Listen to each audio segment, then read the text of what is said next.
Olá, olá! Vamos aos vencedores e perdedores da semana 1 da NFL. Aviso, não tem o jogo de quinta, o jogo de sexta, tá? O jogo de abertura, o kickoff, Eagles e Cowboys, e nem o jogo de São Paulo, porque esses dois jogos já tiveram vídeo só deles, tá bom? Para mais sobre o Sunday Night Football eu falei na segunda-feira e também tem um vídeo para os membros só desse jogo. Então a gente vai focar nas outras partidas aqui. Tá meio que caindo. Eu vou fazer propaganda aqui da ótica que eu fui. Pronto. Aí, arrumou. Então é isso. Vamos lá, vencedores e perdedores. Que saudade que eu tava de fazer esse vídeo. Antes de mais nada, né? Porque teve alguns na intertemporada, mas eu tava morrendo de saudade. Então, sem mais delongas, André, pra gente não enrolar, pra gente ir aos finalmente, até porque eu vou ter que subir esse vídeo no 5G, né? Vai gastar toda a minha banda, pelo amor de Deus. Eu vivo com a internet um pouco complicado nesse momento, então espero que arrume até quarta-feira. Mas, enfim, vamos lá, André, vinheta na tela. Vamos começar com os perdedores. E o primeiro perdedor, para provar que aqui é CNPJ, que aqui existe um compromisso com a verdade e não com as minhas preferências, como pessoa física, Joe Burrow. O Burrow mais uma vez não fez um jogo bom contra o Cleveland Browns. E acredite se quiser, essa foi apenas a segunda vitória do Burrow contra Cleveland. E que pena que o Myles Garrett não tem um time para cima do seu. Aliás, os calouros de Cleveland foram bem na partida no ataque, né? O Fanning e o tight end, que eu acho que tem um potencial bem legal para a NFL, e o Dylan Sampson também, o running back. Em meio a isso, o Joe Burrow fez mais um jogo sonolento. Para vocês terem ideia, de acordo com o Next Gen Stats, a maior parte das estatísticas aqui serão em função do Next Gen Stats, eu não vou ficar citando isso toda hora, mas saibam que quando eu falar isso, as estatísticas é de lá. Em semana 1 e semana 2, o Joe Burrow tem média de 213 jardas passadas na sua carreira. É impressionante como é um Opala álcool. Ano passado, com carburador, claro, né? Não injeção eletrônica, porque o Opala nunca teve injeção eletrônica. No ano passado, os Bengals perderam para os Patriots um jogo também, bem mais ou menos, do Joe Burrow na semana 1, e foi essa derrota contra os Patriots que fez falta lá na frente. Que bom para os Bengals que eles venceram, porque aí deu um respiro. O Ja'Marr Chase foi muito bem marcado, inclusive, pela secundária de Cleveland. Então, assim, tem mérito, claro, né? Parece que o Cleveland Browns sabe como jogar contra o Joe Burrow. Aquela velha frase do Dante conhece os alemães, os Browns conhecem o Cincinnati Bengals, né? Até porque o Cincinnati Bengals ele veio do Cleveland Browns, se a gente para pensar que o Paul Brown era técnico dos Browns e foi mandado embora, e aí ele fundou, enfim. Um destaque positivo aqui para Cincinnati rapidinho, só para falar sobre esse jogo, o Al Golden, coordenador defensivo dos Bengals. No final da temporada passada, na reta final da temporada passada, a gente viu a defesa dos Bengals forçando mais turnovers, e foram esses turnovers que salvaram os Bengals contra os Browns. Teve um cenário no final da partida que, se não fosse a interceptação, Cleveland teria vencido. O próximo perdedor aqui é um homem que já está dando chilique na sideline, mas eu entendo, Turk Hill. Tá descontente. Eu cheguei a ler rumores, e aí é rumores, de que na intertemporada ele estava meio que sozinho no campo de treinamento dos Dolphins, tal, ficava isolado do resto do grupo. É mais do que evidente para mim que o Turk Hill tende a ser trocado em algum momento, especialmente se a temporada dos Dolphins for para as cucuias. Lembrando que os Dolphins começam com uma derrota cachapante contra os Colts, mérito de Indianapolis, sobretudo no ataque, daqui a pouco eu falo sobre isso, mas os Dolphins pegam os Bills na semana 3 no Thursday Night Football. Você confere essa partida conosco, inclusive, no Sport TV 2, tá? Daqui uma semana, então uma semana e meia, né? Na semana 3. A tendência, portanto, é que os Dolphins comecem o ano com 2 derrotas pelo menos, tá? Semana que vem, semana 2, são outros 500, mas eu acho muito difícil Miami vencer em semana curta contra os Bills, dado o histórico entre essas duas equipes. E aí, em setembro, já vão começando com campanha negativa, e eu acho que vai ser uma questão de tempo para trocar o Turk Hill. Até porque não tem muito o que fazer com o Turk Hill. É um luxo que os Dolphins não podem ter. O Turk Hill não é o recebedor de 2 anos atrás, talvez não seja, mas ainda é um wide receiver top 10. E aí eu vou além. Hoje para Miami, caminhando para uma temporada catastrófica, um barril de pólvora, que é nítido que o Nerdola, o Mike McDaniel, perdeu o controle do vestiário. Ter o Turk Hill é o equivalente a você comprar um iPhone 16 e não ter dinheiro para pagar aluguel. Não faz sentido eles continuarem com esse luxo. Eu espero que haja consciência em Miami em relação a isso, porque honestamente está caminhando para um rumo que não é legal. O Bryce Young evoluiu no final da temporada passada, só que nesse jogo pressionado foi o Bryce Young que a gente viu em boa parte da sua carreira até então na NFL.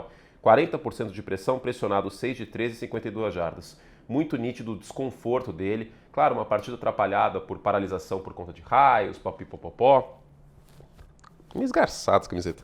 Mas mesmo assim, foi um Bryce Young que eu não gostei de ver jogar no pocket, fiquei incomodado. Sinceramente, eu esperava mais contra a defesa de Jacksonville, que sim tem upgrades, embora vale lembrar que o Travis Hunter jogou muito pouco na defesa, tá? Então não é porque chegou o Travis Hunter e agora tudo melhorou, mas é uma secundária que tomou assim, quase 5.000 jardas no ano passado. Não é força de expressão não, tá? Foi a secundária que mais tomou jarda na NFL na temporada de 2024. O front de Jacksonville tem talento, tá? Eu vou dar esse mérito para eles também, mas o que eu tô colocando aqui o Bryce Young nos perdedores é esse início de temporada. Assim, porra, desculpa, mas sabe, tava numa ascensão, tava fazendo jogos interessantes. Não dá para colocar isso na conta do o Adam Thielen foi embora. Jogou contra a potência Jacksonville Jaguars. Gente, não, os Jaguars podem até ir para os playoffs esse ano, não descarto isso. Mas nesse duelo felino, é uma frustração ver o que o Bryce Young jogou. Também fiquei bem frustrado com o Drake May. É verdade que o Drake May teve 46 tentativas de passe, isso nunca é bom para um time que está em reconstrução, não é um bom sinal, se o quarterback passar a bola tanto assim. E é verdade também que o Ramondre Stevenson não teve um bom jogo, a linha ofensiva dos Patriots não teve um bom jogo como um todo. Mas turnovers continuam sendo o problema. O Drake May tem 17 turnovers desde que entrou aí como titular na semana 6 do ano passado. Ele lidera a NFL. Fora os passes que poderiam ter sido interceptados nesse período e não foram. O Drake May precisa amadurecer o quanto antes nessa questão de tomada de decisão e cuidar melhor da bola. O quanto antes. Eu sei que ele não tem aí nem 20 jogos na NFL, longe disso, aliás, mas no final dessa temporada, independente do que aconteça com os Patriots, se eles vão para os playoffs, se eles não vão, mas no final dessa temporada, o Drake May precisa mostrar mais maturidade nesse quesito, tá? Porque aí o terceiro ano ele pode acabar entrando bastante pressionado. Diretoria dos Jets é uma perdedora, embora o ataque tenha ido bem, o Justin Fields em certa medida é um vencedor, não coloquei ele aqui nos vencedores, mas acho que é um vencedor, o melhor jogo do Justin Fields em alguns anos, tá? Um bom trabalho da comissão técnica dos Jets, mas a diretoria sai como perdedora porque o Aaron Rodgers tostou todo mundo, basicamente. Os Steelers foram pro MetLife, venceram e na coletiva, obviamente, o Aaron Rodgers deu sua cutucada aí nos Jets, afinal de contas, os Jets acabaram liberando o contrato do Aaron Rodgers, cortando o Rodgers que assinou com os Steelers. Então, brevemente, colocar a diretoria dos Jets aqui como uma perdedora. Inclusive, o New York Post fez uma brincadeira, tipo, agora ele sabe jogar. Mas vocês lembram o que eu falei na minha prateleira de quarterbacks hipotéticos? Que contra os Jets, contra os Bears, o Aaron Rodgers ia jogar muito futebol americano? Então, calma aí, porque ano passado ele jogou contra os Patriots na semana 2, tá? Aliás, daqui a pouquinho eu falo também sobre o Rodgers nos vencedores, é a capa do vídeo. Para ir encaminhando os perdedores, Russell Wilson, um jogo terrível, menos de 50% de passes completos, segura a bola com uma barbaridade, uma questão de tempo para ele ir para o banco. Só não foi para o banco ainda porque o Jackson Dart, imagino, não tenha condições de ser titular em termos de processamento de jogo, de aprender o playbook. Com certeza é um trabalho mais complexo que ele teve em Ole Miss no college com Lane Kiffin. Então, só por isso o Russell Wilson ainda é o titular. E dito e feito, tudo que a gente esperava de ruim do Russell Wilson no início da temporada aconteceu. Tudo, absolutamente tudo. Eu fico triste porque isso acaba ofuscando algumas coisas positivas dos Giants. O Brian Burns, por exemplo, teve 2 sacks nessa partida, foi importante pressionando o Jaden Daniels. E no final das contas a gente vai lembrar que os Giants não anotaram nenhum touchdown. Né? E pobre Malek Neighbors, que até teve boas jogadas nessa partida. Mas assim, é uma questão de tempo. O Brian Daboll já teve que confirmar a titularidade do Russell Wilson. E como eu falei no X, no Twitter, hoje mais cedo, sempre que um técnico tem que confirmar a titularidade de um quarterback, nunca é um bom sinal. Nunca é um bom sinal. É o equivalente a alguém ficar te perguntando, e aí, miga, você tá namorando ainda? Nunca é um bom sinal. A titularidade do Russell Wilson já subiu no telhado. Não é nenhum exagero de semana 1. Já subiu no telhado, porque ela entrou na semana 1 desse jeito. Não é um match esse sistema do Daboll com o Russell Wilson. Falei no vídeo de segunda. Não tem nenhum sentido. Ele não consegue atacar o meio do campo e ele segura a bola demais. A linha ofensiva dos Giants não é boa. Vai dar merda. Seguindo, Lamar Jackson. E é por isso que existe o vencedores e perdedores. É exatamente por isso que existe o vencedores e perdedores. Eu não estou colocando a derrota na conta do Lamar Jackson. Presta atenção nisso que eu estou falando. Que está aparecendo a imagem do Lamar aqui do meu lado, vai parecer que eu estou colocando no do Lamar essa derrota. Não é isso. Não é isso. Mas ele é um perdedor nesta semana porque, infelizmente, muitas pessoas em comentários, em redes sociais, vão falar que o Lamar Jackson pipocou nesse jogo. Como eu disse, como que você fala que o quarterback foi eficiente, como foi nessa partida, que ajudou a colocar 40 pontos no placar, é um pipoqueiro? Me desculpa, mas não tem como. Honestamente, não tem como. nenhuma interceptação, nenhum turnover, 40 pontos no placar. Se o Lamar Jackson é pipoqueiro, então, pelo amor de Deus, o que eles estão fazendo na Yoki? Tem que colocar o logo, a cara do Lamar Jackson na embalagem de pipoca da Yoki, porque, assim, só isso vai forçar mais essa questão. Gente, não é assim que as coisas funcionam. Não é assim que as coisas funcionam. O Lamar Jackson não chama Jerry Alexander. O Lamar Jackson não teve o fumble, não foi ele, foi o Derrick Henry. Se ainda tivesse sido ele, eu até entenderia, não concordaria, mas eu entenderia. Agora, colocar tudo na conta do Lamar, nesse caso, mas ele não conseguiu converter a primeira descida para matar o jogo. Porra, mas e a quarta para 2? Foi ele que dropou o passe na end zone nos playoffs ano passado? Foi ele que sofreu o fumble na linha de gol? Não. Foi o Zay Flowers, o outro foi o Mark Andrews, que aliás teve um fumble também. Então parece que tudo vai na conta do Lamar Jackson. E aí o que eu fico pistola também nesse sentido é que quando ganha, não, mas o John Harbaugh é um grande treinador. Não, mas a defesa dos Ravens está voando. Não, mas com o Derrick Henry até minha mãe. É muito louco isso, porque parece que o Lamar ele tem que jogar 10 vezes melhor que todos os outros quarterbacks para ser elogiado. E quando os Ravens, alguém faz alguma merda, vai tudo na conta dele. Então assim, na conta dele o que ele consome. Aquela interceptação em cobertura tripla na final da UFC, beleza. Mas ontem, domingo à noite, não. Infelizmente ele sai como perdedor porque é isso. Vão ficar falando e eu não acho justo. Vamos lá. O Instituto Kyle Shanahan está em recuperação judicial, tá? Então você que é credor trabalhista, dê uma olhada, né, que tem a preferência. Eu acho que tem a preferência, eu vi isso aí faz 10 anos na faculdade, nem lembro mais.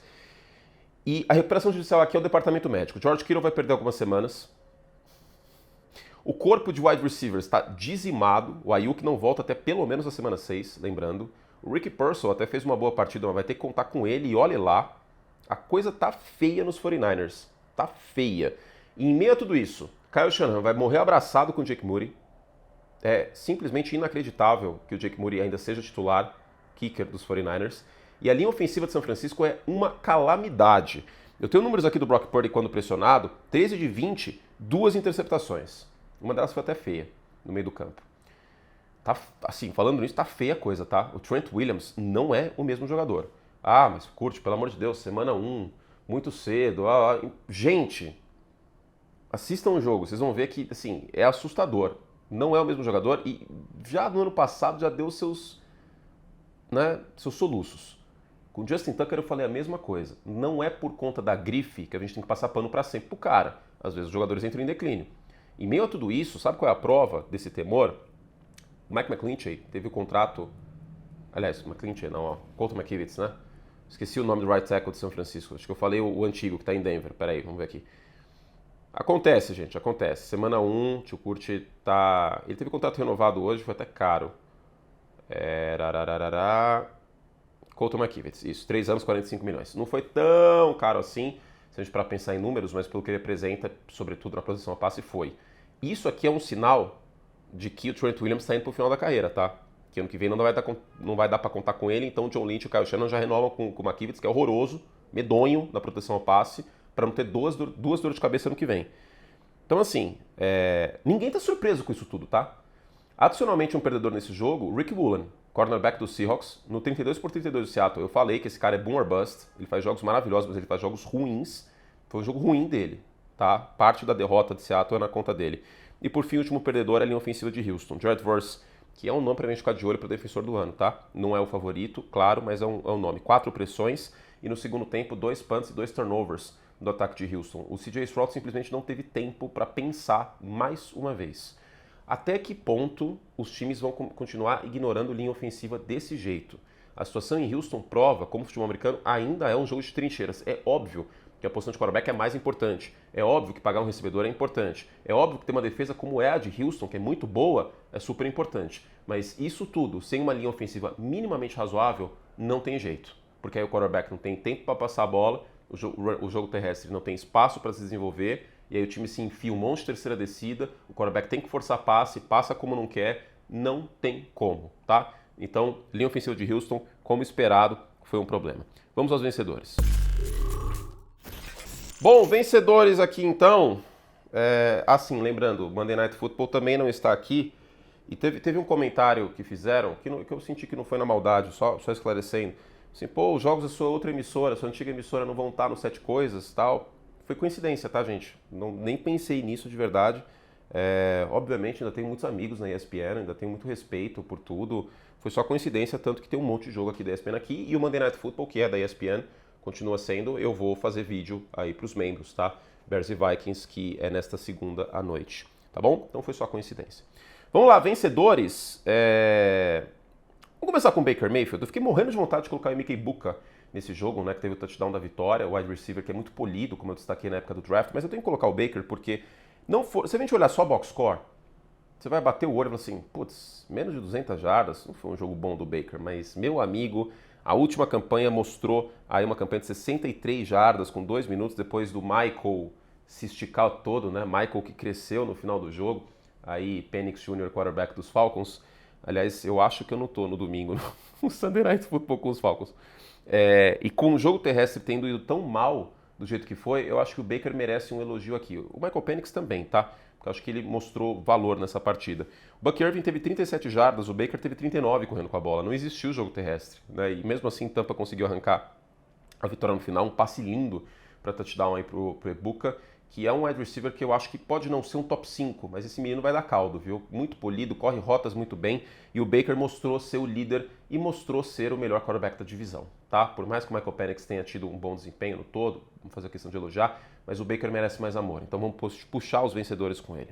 Agora sim, o patrono do nosso prêmio de pior quarterback da rodada, Daniel Jones, ele estaria elegível, que eu não vou fazer neste ano, porque fica muito maçante e tal, né? Toda semana fazendo os dois prêmios, que era o Peyton Manning Quarterback of the Year. O Daniel Jones, ele estaria elegível ao Peyton Manning Quarterback of the Year nesta primeira semana. Um jogo muito limpo dele. O Jonathan Taylor teve volume, mas não teve um jogo tão bom correndo com a bola, então é muito mérito do Daniel Jones, que inclusive teve 2 touchdowns aí corridos. Os Colts começaram as 7 primeiras campanhas pontuando, e um jogo que, claro, tem contexto. Linebackers de Miami, problema. Secundária de Miami, problema. Então, muitas vezes o Daniel Jones via a primeira leitura e já conseguia fazer uma boa conexão. Aliás, o Tyler Warren, tight end calouro, teve bastante volume nessa partida e fez um bom jogo. O Daniel Jones, ele tem bola para, às vezes, fazer isso.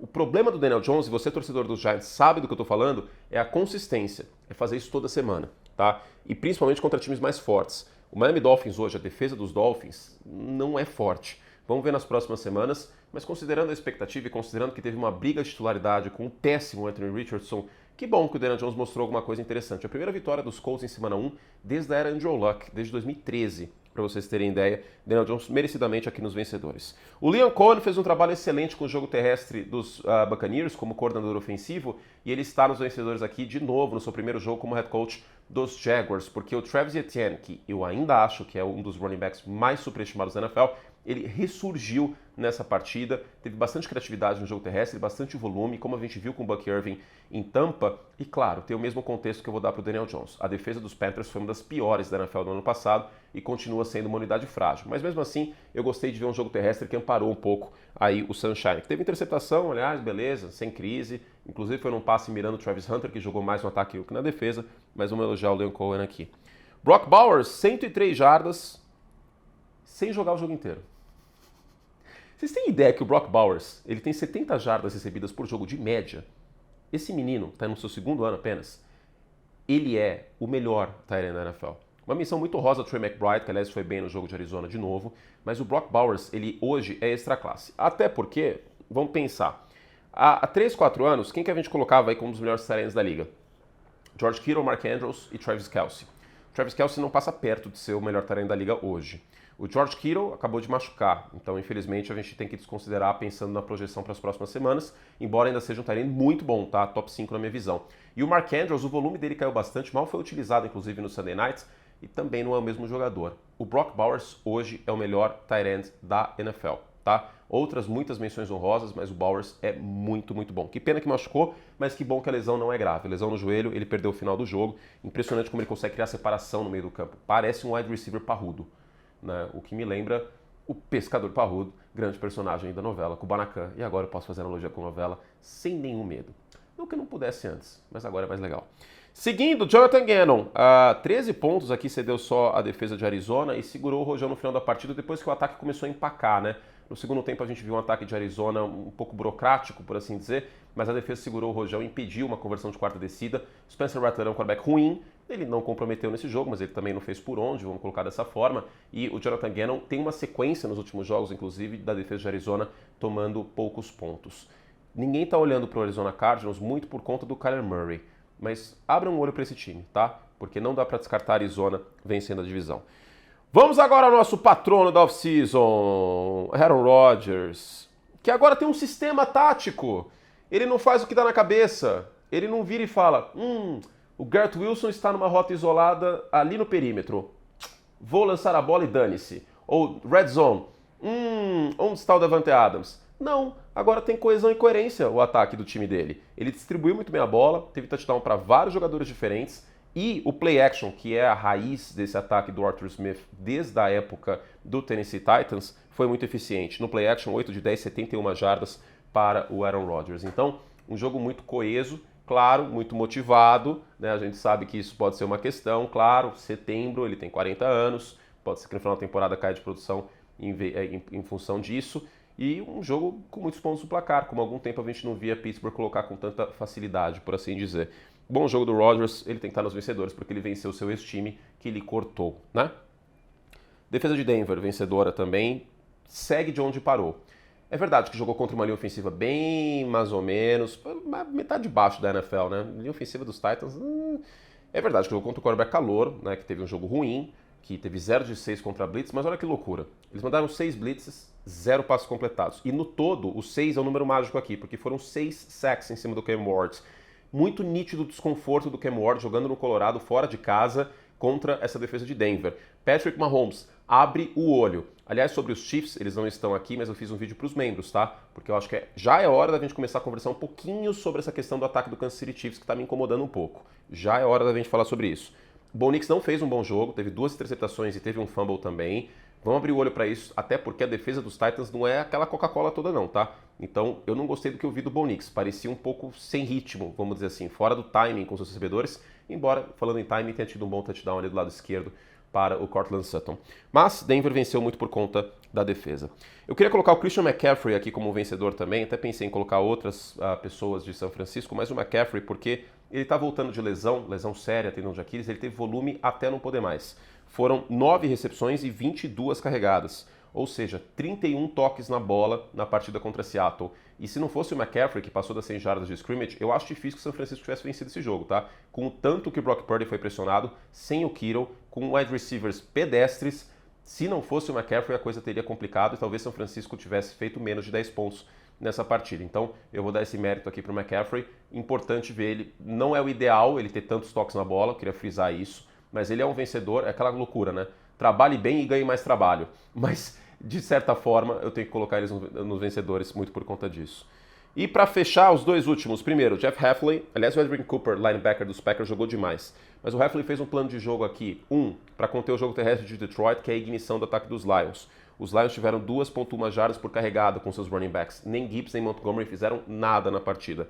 2, jardas por jogada, Detroit Lions sempre foi bem na era Ben Johnson, 3,8 jardas por jogada, não é por carregada não, por jogada teve o Detroit Lions. O foco foi parar o jogo terrestre e o efeito dominó operar ao longo disso. E 3, utilizou muito bem o Micah Parsons, a comissão técnica dos Packers, tanto o LaFleur como o Hafley, coordenador defensivo, porque ele teve 50% só de snaps, está voltando aí de lesão nas costas, e mesmo com 50% ele teve 3 pressões e um sack. Parabéns, Jerry Jones, você é simplesmente fantástico. Aliás, eu esqueci de colocar o Jerry Jones nos perdedores, então, André, coloca uma fotinha do Jerry Jones aqui. Que sensacional foi isso que o Jerry Jones fez aí. A NFC Norte está empolvorosa, muito feliz. E falando em NFC Norte, um ex-NFC North, o Matthew Stafford, que soltou o braço para mais de 10 jardas, 7 de 9. Um jogo típico de Matthew Stafford, procurando o Puka Nacua. Não foi um jogo de 300 jardas, não foi um jogo plástico, mas foi um jogo que ele resolveu em momentos-chave da partida. Eu sou muito fã do Stafford, estou feliz que ele tenha aí jogado nessa semana 1, que era uma dúvida em relação à lesão nas costas. E os Rams seguem sendo o meu favorito para ganhar a divisão oeste da Conferência Nacional. Ufa, é isso. A semana que vem a gente volta, claro, com mais aqui. Vai ter mais jogos no domingo e na segunda. E é isso, gente. Um beijo carinhoso para vocês. Espero que vocês tenham gostado do Vencedores e Perdedores. E lembrando, já marca na agenda. Te espero quinta-feira com EV em Packers e Commanders. às 9 horas. O pré-jogo começa um pouquinho antes, tá? Final 8 e tralalá, 8h50 eu acho, um pouquinho antes.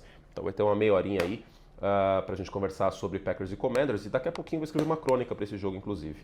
Um beijo carinhoso, e para mais conteúdo, tem o vídeo sobre os Chiefs, tem os 7 coisas sobre Bills e Ravens. Assine o Like Plus. Beijinho, beijinho. Tchau, tchau.